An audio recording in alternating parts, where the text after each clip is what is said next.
Salut à tous! Les assistants vocaux nous écoutent-ils en permanence? Et on entend dire beaucoup de choses à propos des risques de surveillance.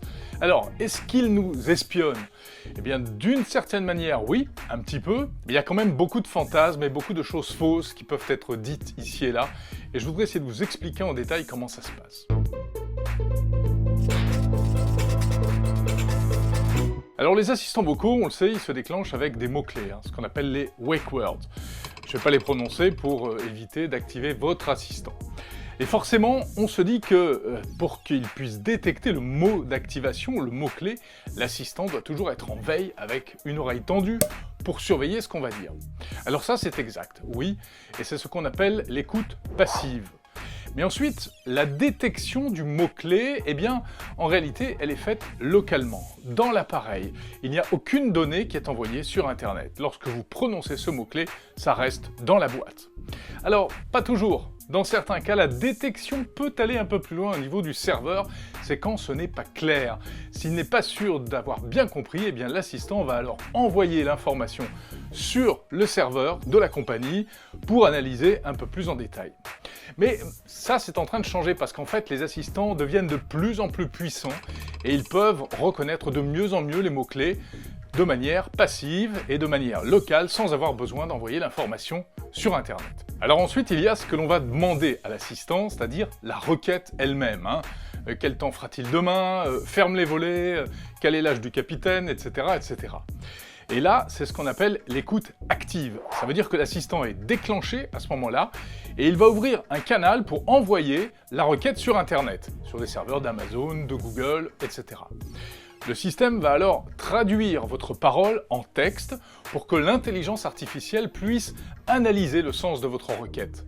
Et ensuite, il enverra une réponse lorsqu'il l'aura trouvée. Ça sera les prévisions météo, une bonne blague, des recherches qu'il aura faites sur Internet, etc. Donc, à ce moment-là, on peut considérer, lorsque le canal est ouvert, que l'assistant nous écoute. Mais on le sait puisqu'on l'a déclenché volontairement. Le problème, c'est quand un assistant vocal se déclenche tout seul. Et oui, enfin pas tout à fait tout seul, mais parce qu'il croit reconnaître un mot-clé d'activation. Et dans ce cas, en toute logique, eh bien, il va envoyer sur Internet ce qu'il entend, c'est-à-dire ce qu'il croit être une requête. Alors ça peut poser des problèmes, bien sûr. Si par exemple, il croit que vous voulez envoyer un message à quelqu'un, eh bien il va écouter tout ce que vous dites, il va tout enregistrer, et il va l'envoyer à quelqu'un d'autre. Mais c'est quand même extrêmement rare. Et puis surtout, il faut comprendre que si ce genre d'accident arrive, c'est parce qu'en fait, on ne prend peut-être pas assez de précautions, car il y a une sécurité contre cela. D'abord, il faut vérifier que le retour vocal est bien activé, c'est-à-dire que lorsque vous vous adressez à votre assistant vocal, il y a un petit bip-bip qui se déclenche. Et il y a également un témoin lumineux. Alors il faut aller dans l'application pour activer l'alerte sonore et l'alerte lumineuse. Ainsi, lorsque l'assistant est en train de vous écouter, eh bien vous voyez cette lumière qui est allumée.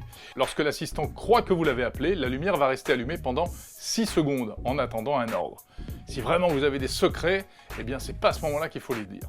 Donc en fait, il est faux de croire que Amazon, Apple, Google nous écoutent et enregistrent tout ce qu'on se dit. Et cela pour une simple et bonne raison, c'est que ce serait tout bonnement impossible. Techniquement, il faudrait d'énormes ressources pour stocker tous ces enregistrements et aussi pour les analyser.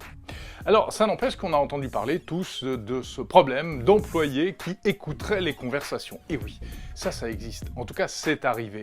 Car pour améliorer l'intelligence artificielle, eh bien, des personnes sont chargées d'analyser ce qu'on appelle les faux positifs et les faux négatifs, c'est-à-dire eh bien, les requêtes qui n'ont pas marché. Alors, ça peut paraître choquant, c'est vrai, on va fouiller comme ça dans des enregistrements, ou en tout cas dans des transcriptions. Mais il faut savoir que cela ne concerne qu'un tout petit nombre d'enregistrements. Le système est en principe anonymisé, donc on ne peut pas savoir que c'est vous qui avez prononcé tel ou tel mot. Et donc, la probabilité qu'un humain puisse écouter des choses que vous dites est véritablement infime.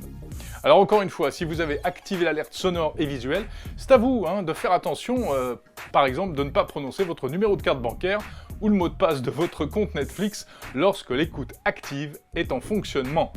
Et si ça arrive par inadvertance, eh bien il suffit d'aller dans l'historique de l'application et d'effacer tout ce qui vous embête. Enfin, on pourrait parler évidemment des risques de piratage, parce qu'en informatique, il y a toujours des risques de piratage. Mais là encore, eh bien, il faut des moyens techniques puissants, il faut se trouver à proximité de chez vous, il faut avoir surtout une bonne raison de vous espionner avec votre assistant. Si vous travaillez par exemple dans un service de renseignement, pourquoi pas? Mais ça, évidemment, c'est une autre histoire. Voilà donc pour ces assistants vocaux, peut-être un petit peu trop curieux de temps en temps, mais pas tant que ça en réalité. En espérant que vous aurez bien compris désormais comment ça fonctionne. On se retrouve très vite pour une autre histoire de tech. Salut à tous.